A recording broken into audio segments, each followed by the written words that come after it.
parler maintenant de comment sensibiliser et former aux sujets sociétaux avec la réalité virtuelle. Un cas d'usage qui nous est proposé par Challenge Academia et My Serious Game. Et on va voir ensemble comment la réalité virtuelle peut permettre de sensibiliser les plus jeunes à la laïcité, à la lutte contre les discriminations, à la lutte contre les violences sexuelles et même à la radicalisation. Autant d'enjeux qui sont abordés par ce cas d'usage inédit. Et je laisse directement Frédéric, fondateur de My Serious Game, vous en dire un peu plus. À toi Frédéric. Merci beaucoup Charlotte. Bonjour à tous. Qui ne connaît pas My Serious Game? Levez la main. Serious Game, simulation 3D réaliste, e-learning, application mobile, c'est une boîte géniale. En tout cas, on est une cinquantaine de personnes disant, nous nous éclatons vraiment à relever des défis. On fait une centaine de projets tous les ans. Ce qu'on aime, c'est relever les challenges avec une vraie filière d'expertise en pédagogie, certifiée à Flore, l'efficacité de notre méthode une vraie filière tech formation digitale qui réalise toutes sortes de contenu, mais pour nous, que ce soit une application, etc., tout cela la sont des modalités qui viennent du service d'un projet, d'un enjeu, d'une population, métier est sérieux, et puis un pôle production. Et donc là, j'ai la chance d'avoir Pauline, qui est consultante chef de projet chez nous, accompagnée de Léna. Bonjour. Et on va surtout rentrer dans le vif du sujet. Qu'est-ce qu'ils ont à vous montrer? Vous allez voir. My Serious Game est le savoir. Merci. Ça marche pas. Merci Frédéric. En effet, je suis donc Pauline, consultante digital learning chez My Serious Game, et je suis accompagnée donc de Léna Chapiteau, qui est responsable du pôle digital de Challenge Academia, qui est un organisme de formation.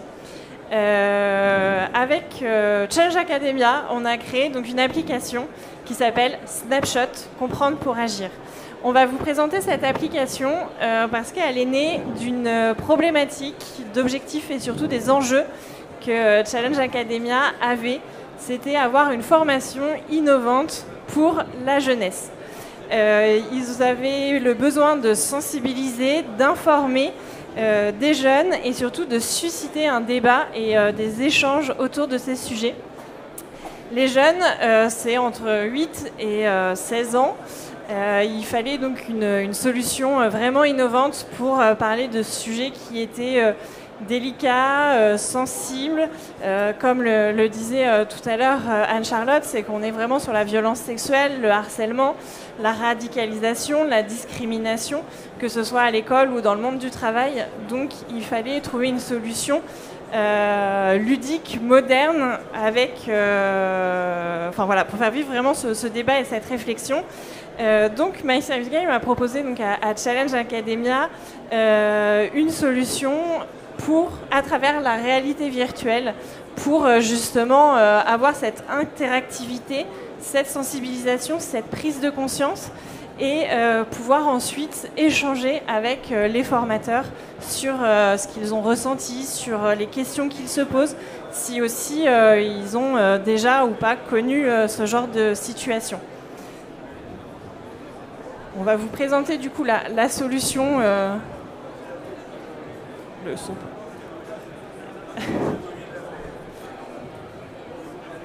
La solution en quelques instants. Parce que c'est aujourd'hui que se construisent les citoyens de demain. Challenge Academia crée Snapshot. L'application à destination des jeunes de 12 à 24 ans pour sensibiliser aux valeurs de la République. À travers des courts-métrages, elle aborde 4 thématiques.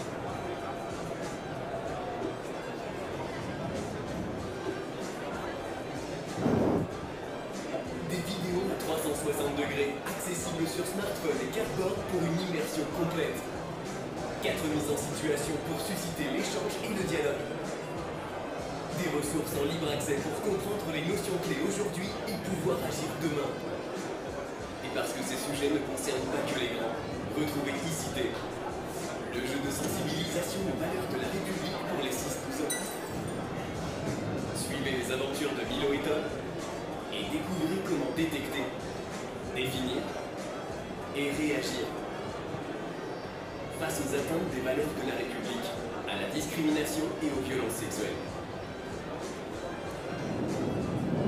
Snapshot, comprendre pour agir, et ICité, ma République. Disponible sur Google Play et Apple Store.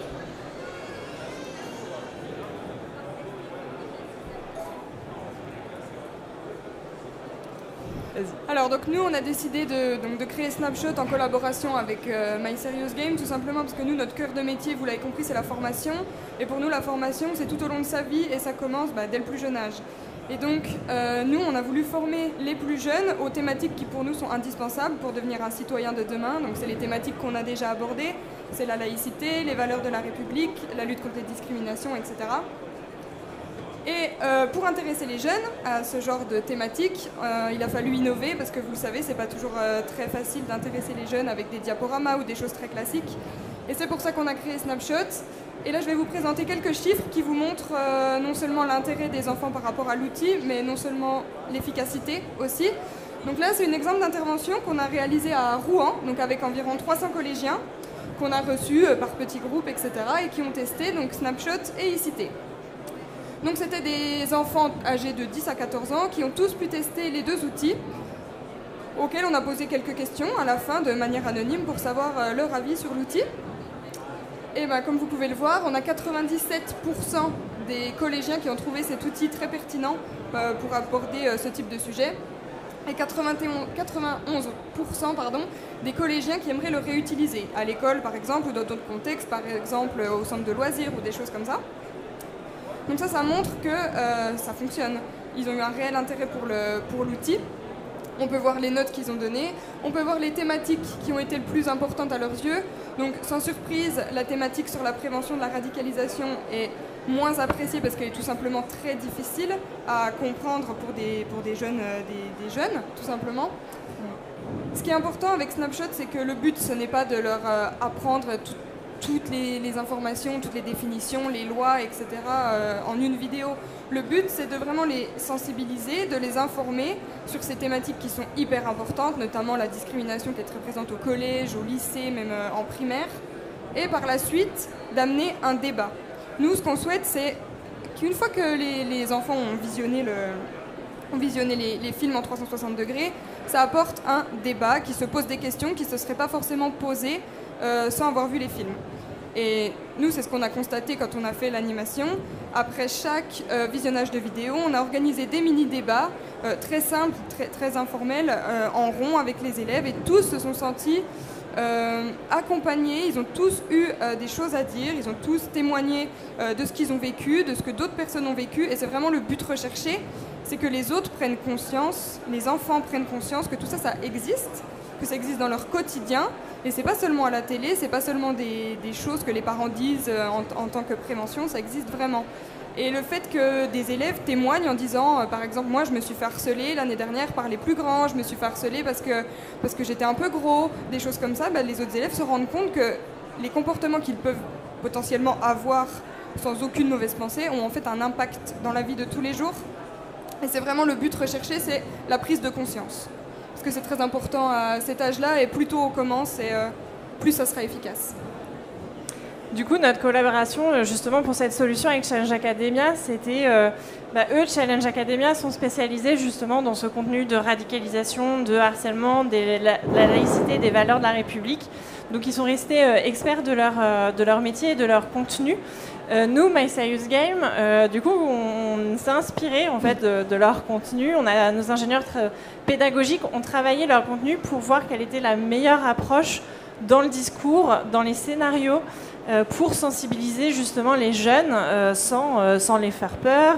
Enfin voilà, vraiment avec toutes les pincettes qui vont avec et que vous connaissez. Après, nous, on a fait donc un tournage 360 dans des salles de boxe, dans des bureaux, dans des salles de gym, en fait, dans toutes les salles qu'un enfant peut rencontrer tout au long de sa vie. Et aussi, après, du coup, voilà, on a fait les tournages, on fait toute la production et le développement de l'application. Et également aussi la partie jeu que vous avez vu, qui est plus adaptée du coup pour les plus jeunes. Vraiment un jeu du coup sur téléphone qui est plus adapté pour les 8-12 ans. Mais là, ça a été le même principe où vraiment on s'occupe de toute la chaîne de conception, de production, de développement et d'accompagnement et de conseils auprès de Challenge Academia. Nous, si on a décidé de collaborer avec My Serious Game, c'est pour avoir un impact auprès des jeunes en fait. Parce que nous, on fait déjà des formations dans d'autres domaines. Par exemple, nous, notre cœur de métier, c'est le sport, la boxe plus précisément. Mais là, en décidant de sensibiliser les jeunes, on voulait pas utiliser de la réalité virtuelle pour dire on utilise de la réalité virtuelle. On voulait que ça ait un impact auprès des jeunes, on voulait que ça soit utile. C'était vraiment la raison principale de ce projet. Et le fait de mettre à disposition des casques de réalité virtuelle, des téléphones, bah, tout de suite les jeunes, peu importe ce qu'on dise, tout de suite les jeunes ils sont intéressés et ils pensent tout de suite à quoi, c'est à utiliser. Donc du coup ça nous permet d'avoir un impact encore beaucoup plus important auprès d'eux parce qu'ils sont déjà avec nous.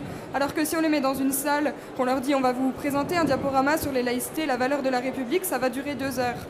Mais là, on aura l'intérêt de vraiment peu de monde dans la salle, alors que là, l'intérêt est déjà là sans qu'on ait expliqué ce qu'on allait faire. Donc c'est bien pour ça qu'on a voulu collaborer avec My Serious Game pour apporter de l'innovation utile dans notre projet. Et on a eu la chance, donc là, il y a quelques mois, de remporter le prix compétences des trophées Tech en 2022, donc pour le prix Snapshot. Donc My Serious Game et Challenge Academia ont été récompensés tous les deux pour ce projet. Donc c'est une grande fierté pour nous, pour My Serious Game aussi, je pense, de montrer que l'innovation a sa place dans la formation et que ça fonctionne, et de voir que tout ce travail est reconnu aujourd'hui, ça fait chaud au cœur et on en est très fiers aujourd'hui.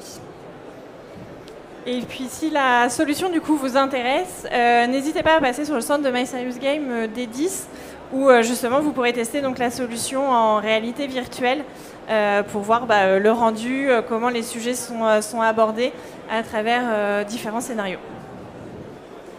Et on prend toutes les questions que vous avez. Bonjour, moi j'ai une question par rapport à l'implantation dans le collège. Comment les enseignants, est-ce que les enseignants sont briefés ou comment vous les impliquez dans le processus? Alors, nous, on a mis à disposition, donc c'est un dispositif qui est à disposition de toutes les structures, ça peut être des clubs sportifs, des collectivités, enfin vraiment ça peut être adapté partout. Nous, pour que les encadrants en fait, des élèves aient les clés en main pour pouvoir accompagner le projet, on leur a créé une formation. Donc nous, on l'appelle la formation des encadrants, où ils ont à l'intérieur toutes les notions légales, les définitions, etc. Déjà pour avoir comment parler aux élèves, comment répondre en cas de question. Parce que je vous assure que les élèves, quand ils ont des questions, c'est très punch, c'est très direct, il faut savoir répondre. Hein. Et on a aussi mis une deuxième partie dans cette formation sur comment animer une journée avec l'outil Snapshot, comment animer une session Snapshot, etc. En fonction, on aura fait des exemples avec par exemple un groupe de 10 élèves, un groupe de 30 élèves, sur une journée, sur 2 heures, etc. On leur met à disposition cette formation qu'ils ont en illimité une fois l'achat du coffret, et ils peuvent ensuite le mettre en place dans leur structure en fonction de leur organisation.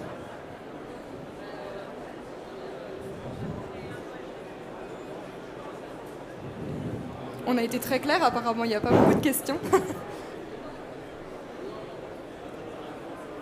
coup, vous avez parlé de l'univers de la boxe. J'aimerais savoir pourquoi ça s'appliquait vraiment au thème, de quelle manière vous avez poussé le magazine, si bien l'univers de la boxe.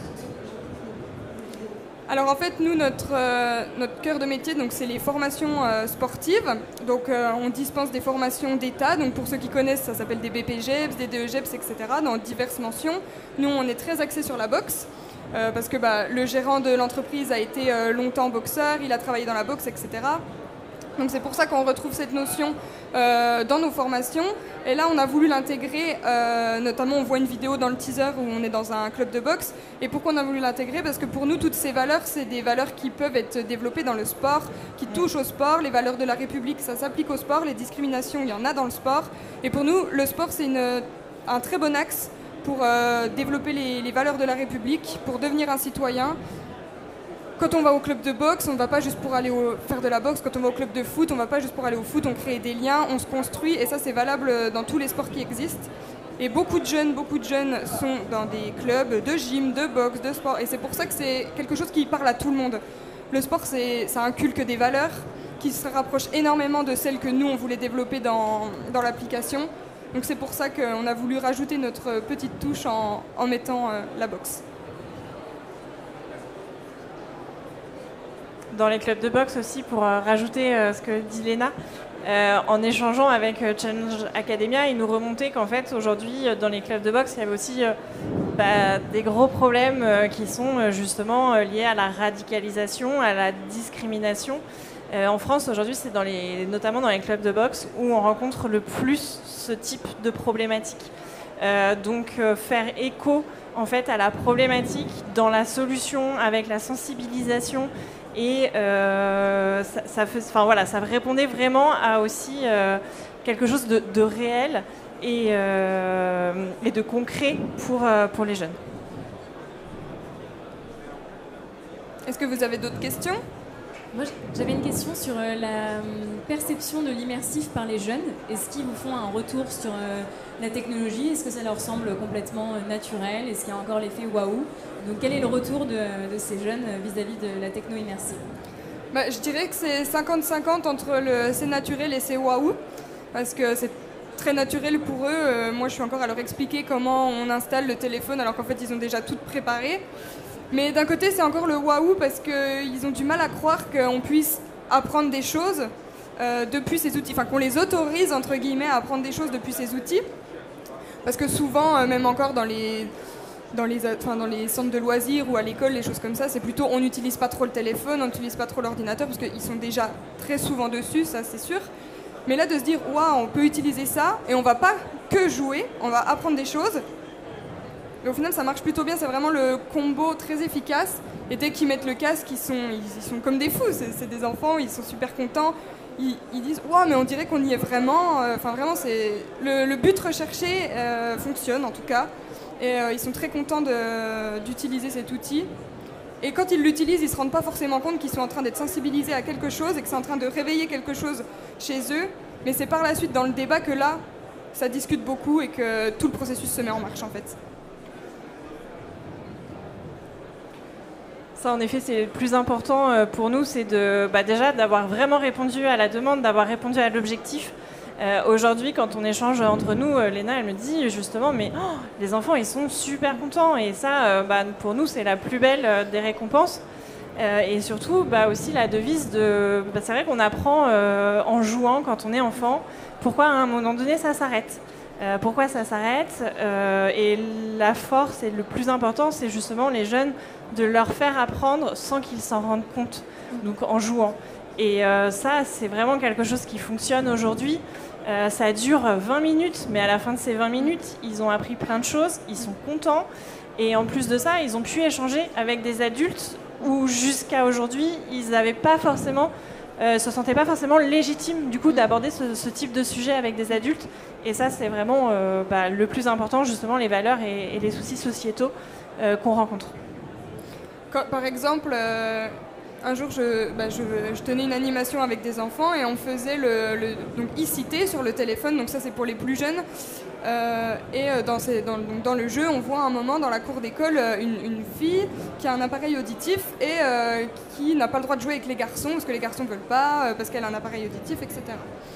Donc la scène est expliquée, on explique en quoi c'est de la discrimination, etc.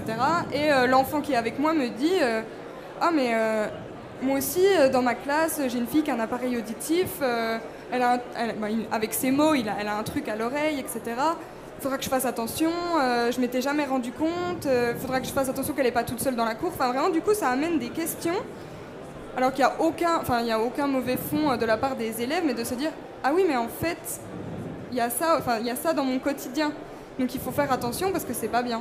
Et ça, ils en ont pas forcément conscience, et en voyant en fait sous leurs yeux, et vu que c'est des scènes de leur quotidien, le bus, la cour d'école, le club de boxe, le club de foot, ils arrivent à s'y approprier à leur propre quotidien en fait.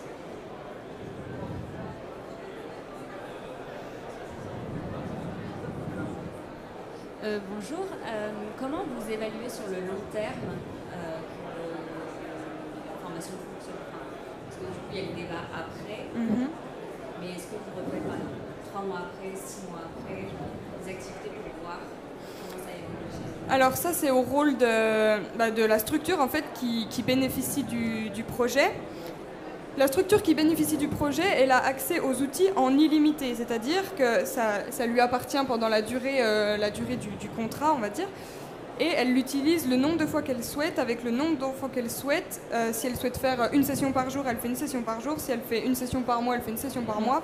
Si elle veut faire une session spéciale sur la laïcité, c'est possible. Si elle veut faire une spéciale sur la discrimination, c'est possible. Et elle peut y revenir autant de fois qu'elle veut. Donc c'est-à-dire que par exemple, elle peut mettre en place une session en septembre avec la classe de 6e, on va dire, ou alors le groupe qui vient pour les vacances scolaires, et refaire 3 mois après ou 6 mois après la même session pour voir si les pensées ont évolué, s'il y a de nouvelles questions, de nouvelles questions, de nouveaux exemples qu'ils ont vécus au quotidien, pour refaire une évaluation. Et si on voit à ce moment-là, si l'éducateur qui est en charge de ça, donc qui a été formé, etc., se rend compte qu'il y a des petits soucis, par exemple que l'harcèlement sexuel, ça peut les faire rigoler, ou ils trouvent... C'est possible quand on est en CE2, on n'a pas forcément toutes les notions. Ben là, à ce moment-là, il y a un travail qui peut être fait avec cet élève, ou alors refaire une session spéciale sur le harcèlement sexuel pour remettre à plat les notions, etc.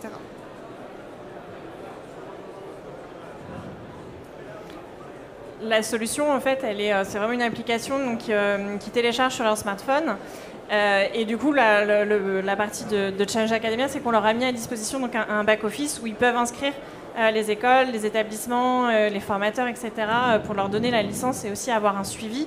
Et du coup, ces personnes-là ont un identifiant, un mot de passe. Vous pouvez télécharger l'application si vous voulez sur les stores, mais vous ne pourrez pas vous y connecter si vous n'avez pas d'accès et de compte. Ça, c'est du coup une partie qui est gérée du côté de Challenge Academia.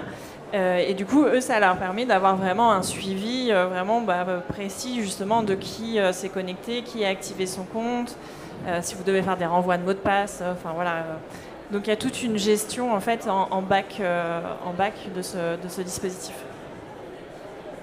Tout le contenu a été créé entièrement par My Serious Game et par Challenge Academia. C'est vraiment du contenu propre, tous les speeches, tous les scénarios, tout a été conçu par nous.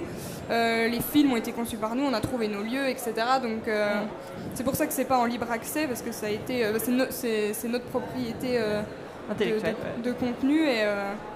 Mais on a très envie que vous veniez de le découvrir sur le stand. En tout cas, si vous êtes un petit peu curieux, c'est avec grand plaisir. Est-ce qu'il y a d'autres questions? J'aime beaucoup celle de la mesure des résultats. Ça reste une vraie question. Et alors, malheureusement, nous, beaucoup je vous disais qu'on fait des centaines de projets sur une année. Et essentiellement dans la formation professionnelle continue pour adultes, c'est-à-dire pour des groupes qui ont des besoins de former à la cyberattaque, etc. Très souvent, on exécute la mission, on la pense, on fait des choses qui apportent des tas de transformations, mais finalement, les choses ne sont pas mesurées ou exploitées, quelle que soit la puissance du LMS qu'il y a derrière, ou LRS, etc. Au-delà de qui a validé la formation, c'est bon, le job est fait. Il y a très peu de mesures encore aujourd'hui du vrai impact des formations. Il y a beaucoup d'initiatives, mais c'est très empirique. Et chaque entreprise y va. Moi j'ai le secret, c'est parce que tous les jours on va répéter les choses. Moi j'ai le secret parce que ça va être beau, parce que c'est de la 3D, c'est comme ceci, etc. Ça reste très empirique. On est sur des chantiers, mais alors là, avec le CNRS par exemple, sur l'apprentissage des mathématiques, on se dit, la thèse c'est de se dire, comprendre la logique des booléens, je ne sais pas si vous vous rappelez, et, ou, sinon, etc. Travailler sur un jeune public sur ce raisonnement cognitif des booléens permet de faciliter l'apprentissage des mathématiques après. Et donc là c'est 4 ans et ce n'est toujours pas fini d'expérimentation, etc. Mais pour avoir une mesure très fine de l'impact et de mesurer avec des groupes différents, etc., dans des versions différentes, etc. C'est très très long, mais on a pas mal d'expérimentations comme ça qui permettent de commencer à valider des modèles, mais au-delà de la certification d'ingénierie de formation digitale qui permet de poser des bases quand même de ce qui peut avoir un réel impact, accompagner la transformation, etc. On reste sur un marché où c'est très empirique et parce qu'on est beaucoup de toutes petites entreprises.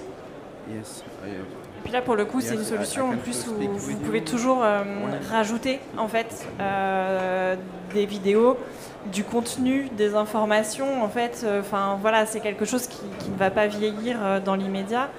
Justement, Frédéric parlait de 4 ans. Dans 4 ans, il y aura peut-être une bibliothèque donc de 8 vidéos qui traitent sur différents sujets, en effet, sociétaux, à destination du jeune public. Notamment la haine sur les jeux vidéo, voilà, il y a encore beaucoup de choses et ça ne peut que s'enrichir.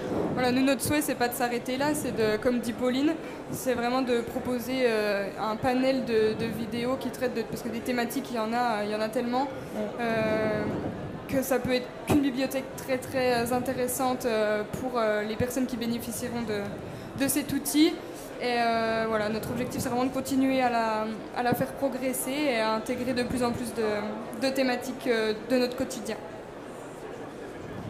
Okay. Merci Elena pour ta confiance. C'était vraiment chouette de travailler avec toi et toute l'équipe derrière, parce qu'il y a vraiment, ils ont osé faire des tas de choses et il y a vraiment de l'innovation dans le programme. Merci Pauline, je pense qu'on va arriver sur la fin du timing et j'en profite juste pour la dame en robe rouge là-bas qui s'appelle Anne-Charlotte, si tu nous entends, et juste remercier justement, c'est grâce à l'initiative de l'EdTech France de pouvoir fédérer, mutualiser, etc. Donc la plupart des acteurs font partie de cette structure. C'est grâce à cette mutualisation qu'on crée des partenariats ensemble et qu'on devient plus fort et qu'on commence à avoir des règles d'état de l'art, des collaborations, etc. qui rendent toujours finalement le résultat de toutes ces productions en digital learning de plus en plus performantes, pertinentes, efficaces. Merci beaucoup Anne-Charlotte pour ton travail au sein d'EdTech France. Merci beaucoup. Merci à tous. Merci.